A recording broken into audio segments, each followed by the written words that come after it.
Hello guys, welcome back to the channel. In this today's video, I'll be showing you how we can remove unwanted object in Inshot application.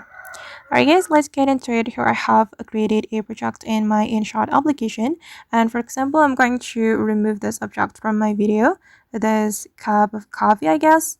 And then first of all, we can click on PIP, and we have to import the same video that we have just imported before.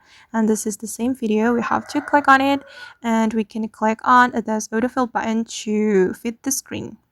Okay, and we can put mask to cover the unwanted object. We can click on this mask option and select the shape of the mask you're going to use, and I'm gonna go with the circle mask, and we can resize the mask like this.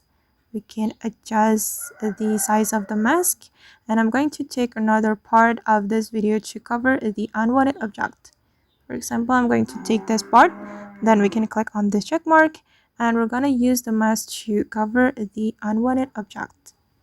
You can zoom in or zoom out, and you can keep adjusting until it looks natural. Okay, nothing is done, and we can click on this check mark, and here is the result. Alright guys, and that's how we can remove unwanted objects in Inshot application. I hope this tutorial will be useful for you. Thank you so much for watching, and see you in the next video.